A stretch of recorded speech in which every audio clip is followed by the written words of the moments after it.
What's going on, you guys? So today I'm gonna be mounting my coil packs. I finally got coil packs.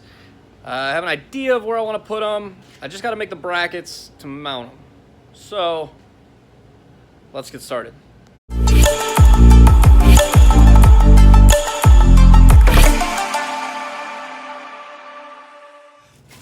So I'm thinking what I want to do is mount the coil packs right about here. I have this nice bracket that's got plenty of room to bolt something onto. So I'm going to mount these right about there. And I think what I have to do is weld some brackets onto these aluminum pieces I have. That way I can make them fit right there and hopefully be nice and sturdy. Just do 2 brackets. So what I'm thinking here is welding this onto there. So it'll be about an angle like that. And then welding another plate on kind of like that to gusset it. And then drilling a hole through there. And then doing like a riv nut into that bracket. And then doing another one over on this side. I think that'll keep it sturdy enough and mount it in a good position. Give me good room to run spark plug wires and stuff like that. So I'm gonna get to cutting, and then I have some of those tabs already out and everything, so I'm get to getting welding. All right.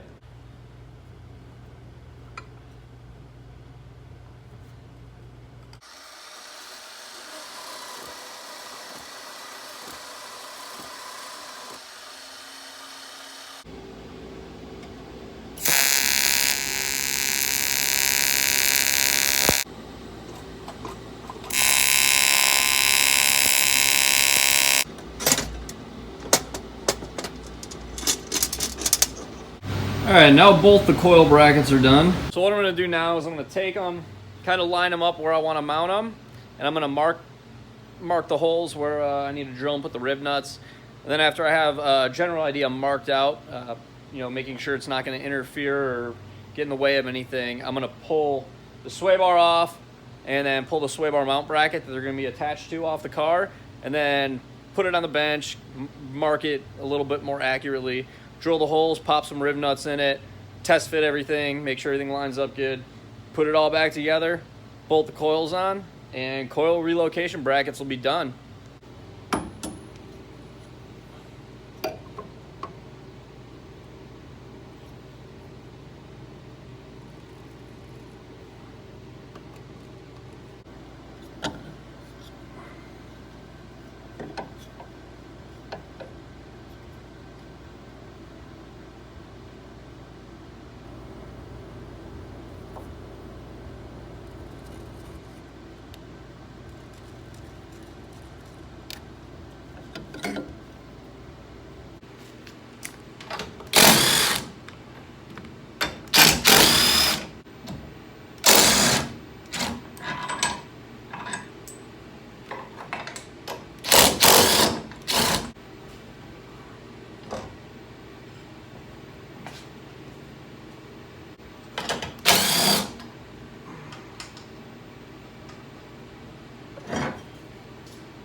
See if I can show you guys it actually crushing it here.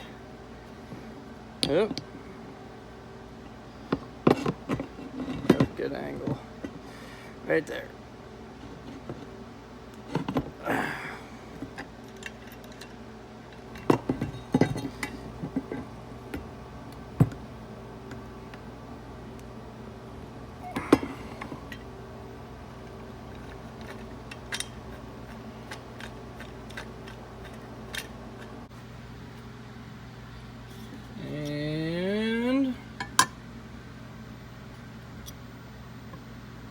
Lines up pretty good.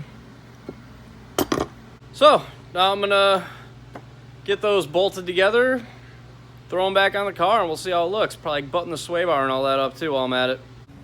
There they are, back in the car, all mounted up, so that's right where they're gonna go. I think it's a good position for them. It'll allow me to run the plug wires in a nice spot too, out of the way of the sway bar. Oh, my hair's fucked up. Relatively easy to get to everything too still, and they're pretty rigid, so I'm pretty happy with it. I'm not gonna really have to worry about them bouncing around or anything like that. So they're pretty rigid. The one thing I really wasn't too happy about with them are the welds that I actually did on them. Now, I don't know if you guys have seen my video about my welder. The high frequency is not working on it, but I finally, after maybe three or 4 years, finally got a hold of AHP and bought a new high frequency board. I literally had to email them. I called them first, and I actually talked to somebody for a change. So talked to a guy. He told me to email him, send him an email, nothing.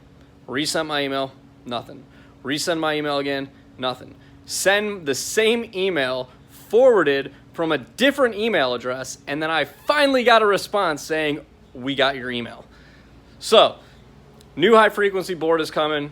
That thing will actually be working. Now, what does the high frequency board have to do with the welds looking like shit? Well, let me tell you. Welding these little tabs onto these was not very easy, because without high frequency, you have to scratch start it. Having something that rolls really easily and something that is super lightweight and, you know, it's very precise of how it has to be. When you go to scratch that, you kind of move it. The gas, just turning the gas on alone was pushing it out of the way. So I had a couple things wedged up, but it was kind of difficult to get the weld started because I'd have to scratch it, it would move a little bit, and then I'd have to kind of dance the arc and balance it back, and then it was not easy, and I think I got 1 or 2 of them actually laid down nice. So aesthetically, I'm not too happy about it. You're not really gonna see it too much though, so I'm not worried about it. If anything, I'll throw some paint over it, whatever. It is what it is.